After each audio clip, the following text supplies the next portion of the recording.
Another Champions League final on the horizon for Real Madrid, and we are outside the Santiago Bernabeu with Alex Kirkland, Madrid correspondent for ESPN and the producer at the Spanish Football Podcast.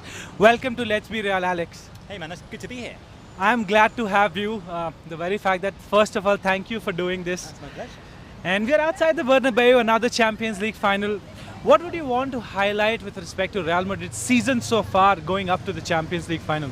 I mean, I think it's been a pretty much perfect season. It couldn't have gone much better. They won the league. They won the league early enough. They've been able to, since then, focus on preparing for this Champions League final. Of course, we know that Real Madrid is all about the Champions League. This is their competition. They've got there. The next step is to win it. They're going up against, I think it's fair to say, an opponent that, a beatable opponent in Borussia Dortmund.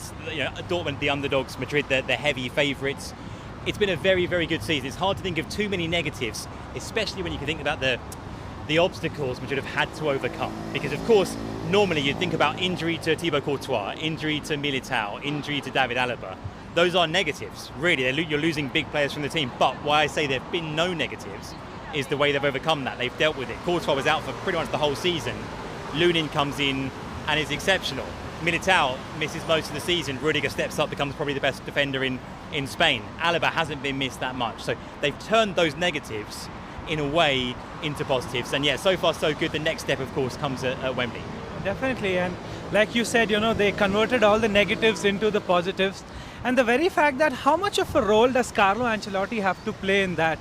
Because Carlo Ancelotti, I think, is one of the best seasons he has coached. Now he's been a coach for more than 25 years, but to have your main centre backs out, the main goalkeeper out, even in between injuries to Vini, in between injuries to Rodrigo, in between, how crucial has he been to that team?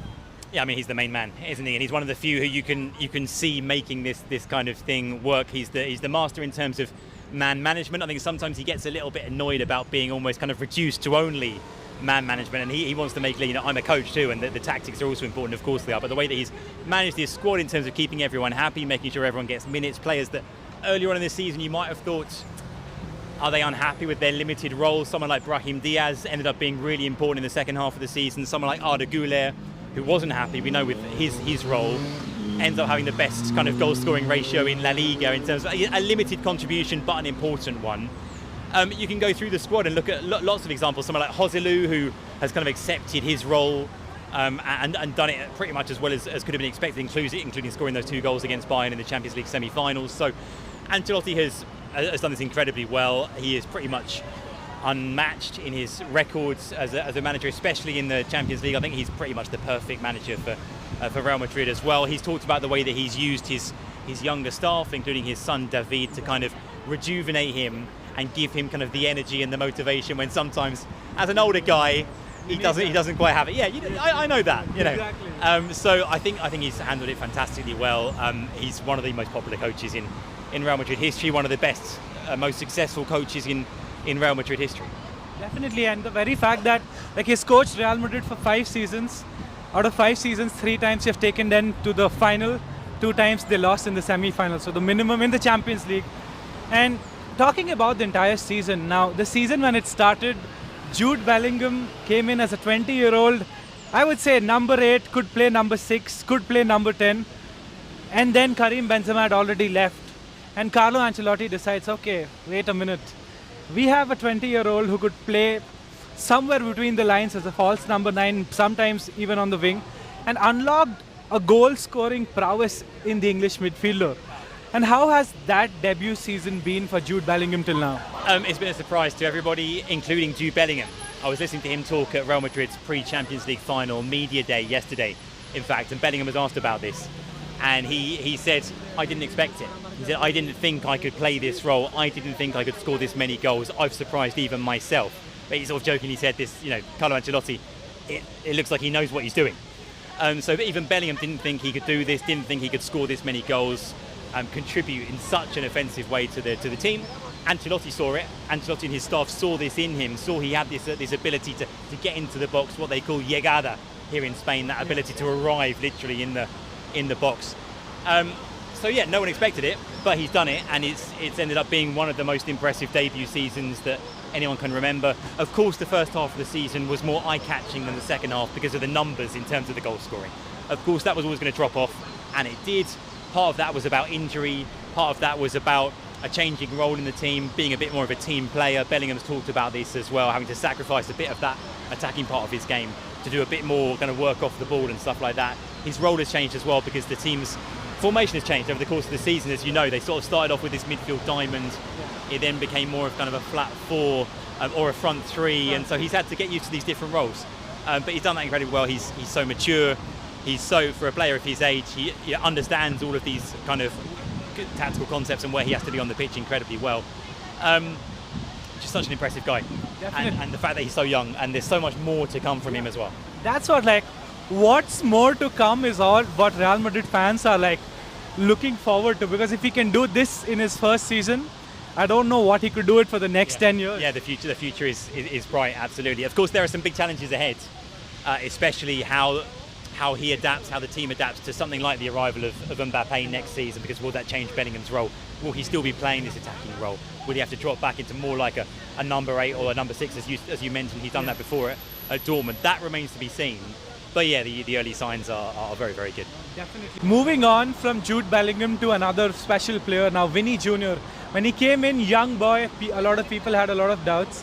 Season by season, he was, say, the wingman to Karim Benzema when he won the Balon d'Or. This year, he had his fair share of injuries, but also he has stepped up in his game. The goal contributions were always there. This year, he started to perform in big games.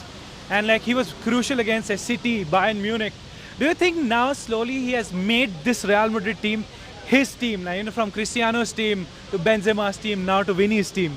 Yeah, it's interesting because, of course, we were talking about Jude Bellingham and the way in the first half of the season it was all about Jude Bellingham. In the second half of the season, it has been about Vinicius Jr, hasn't it? And I think his progression, the way that he's adapted and developed as a player has been truly remarkable. I can't think of many players, because if there was one aspect of his game that was kind of maybe most heavily criticised earlier in his career, it was his finishing, right? And the fact that it was a bit haphazard, and now you'd back him to finish, 9 times out of 10. The way that his game has evolved, again, credit goes to Carlo Ancelotti, because he's basically used this season to kind of diversify his game and bring him into a more central role and make him comfortable playing from central positions, finishing from central positions in terms of his movement, the runs that he's making. You talk about the goal that he scored against Bayern, for example, the pass from Toni Kroos. That's a run down the middle, not the kind of run you used to see Vinicius Jr making. Again, I was listening to Vini talk about this yesterday, and he was saying he didn't think he could do this necessarily. He said it was a lot of work, a lot of watching videos, a lot of studying, a lot of talking to Ancelotti and the coaches to learn these movements and learn how to play this role. He said he used that time off through injury as well this season in terms of getting his body right, getting his head right as well. I think he's had a really good season. Like you say, it's not that his numbers have increased in terms of goal scoring, because they're still, I think 2 years ago he scored more goals than he has this season. Yeah. But what he looks like is a much more well-rounded player. Yeah.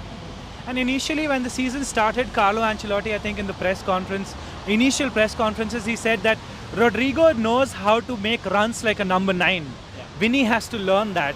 And in the second half of the season, we could see that. We were talking to the fans outside the Bernabeu, and they asked me, who do you want, or who do you see as the favorite to win the Golden Ball, the Balon d'Or? And in my head, it's Jude Bellingham, because the impact and everything. And they made a case for Vini, and I was like, yeah, he has turned out to become a really big game player. Like, if you remember the game against Girona, it was supposed to be a title decider. Scores one of the best goals of the season, cuts in from the left, and he's shown it consistently. Even against Barcelona, he had a goal and an assist. He scored a penalty when Jude scored, like, obviously twice. But do you think these two players are the favorites or Toni Kroos also is in the mix? I was going to say, it's interesting the way that Balon d'Or debate has evolved over the season, because I agree, the first half of the season people were saying, well, if Bellingham keeps this up, he's definitely a candidate at the very least. Later on in the season, we've heard the crowd here at the Bernabeu chanting for Vini, Vini to win the Balon d'Or. And more recently, there's been this conversation about Toni Kroos, because of course Toni Kroos announcing that he's retiring. He's arguably had his best ever season. I think how important he's been to the team this season in key moments. It still depends on a lot of factors. It depends what happens in the Champions League final, because of course if Real Madrid were to lose that final, their players would lose one of the key arguments in terms of winning the Balon d'Or.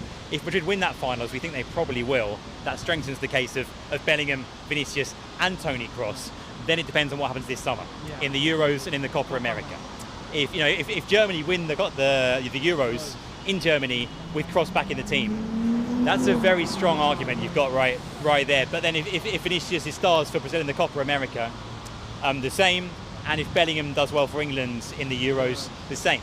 I mean, the fact that you're talking about 3 players from one team as possible Balon d'Or candidates says a lot about Real Madrid's strength right now, and it's good news for Madridistas.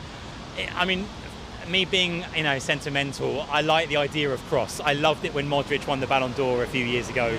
It doesn't happen very often. It tends to be the big star forwards. To have a midfielder that everyone recognises has been one of the absolute best in the game for a decade win it, there'd be something special about that. But it depends on what happens between now and the end of the Euros. Definitely. What happens during the summer is what is going to be the key to the awards. And even like players like Harry Kane won the Golden Boot, didn't win a trophy with Bayern Munich, but in the mix. Talking about Toni Kroos retiring, the fact that his last club game is a Champions League final, last international game will be Euros at his home country. What kind of a legacy is Toni Kroos leaving behind? I mean, one of the absolute best to ever do it. I mean, look at the number of trophies. It's 22 trophies for Real Madrid, isn't it? 4 Champions Leagues plus the one he won with Bayern as well. So the trophy count is there. More than that, I think he sort of embodies a style. He embodies like a certain sort of elegance and class. Not always the most showy or kind of headline-grabbing player, but a consistently very, very good player. A player who has literally kind of dictated the pace and the rhythm of the Real Madrid team for a decade. A bit different, in terms he's not really a celebrity, you might say. Not one of these players you necessarily see kind of associated with brands and that kind of thing. But has sort of grown maybe into his role in the public domain over the years. You see him, he's got his podcast, of course, in German with his brother, and you hear about some of his plans that he's got for after football. And he says he's got some quite big plans, sort of business-wise, talking about launching a new football competition in Germany and that kind of thing. I think a brilliant character, and one of the absolute best. Anyone who's watched Real Madrid regularly over the last decade, as I have, you'll miss watching him, because when he had the ball at his feet, it was one of the great joys in football. It was watching what he'd do with it, a cross-field ball or a pinpoint pass, or literally kind of pointing where he wanted a teammate to move to. Yeah. And he has done that. Get emotional. No, it's just it's just like the consistency at which he has done it, and there hasn't been like a dip in his play like over the last 10 years he's played for Real Madrid. And how much courage does it take for a player to retire at the top? Yeah, I think the only slight dip there was a couple of years ago. He had some injury problems and some long-running injury problems. He wasn't comfortable. He was playing with pain. It was maybe 2 or 3 years ago now. And I think at that point, that was when he first started thinking about retiring, because he started thinking, am I enjoying this? Am I at my best? There was a slight dip there. There was a time when some Real Madrid fans, not all or maybe not most, were talking about, is it time to move on from Kroos? He's come back from that to finish on a high. It's something that so few players do. People have made the comparison in recent days with Zidane, another player who went out at the top, a lot of people would have said too early. Chose to retire in 2006. There are some similarities there for sure. Kroos could play on, and he's choosing not to, because he wants to go out at his very best. And what's better than winning the league, hopefully winning the Champions League from a Real Madrid point of view, and then who knows what happens in the Euros. Definitely. One of the best ever to have played football, best to have played at Real Madrid.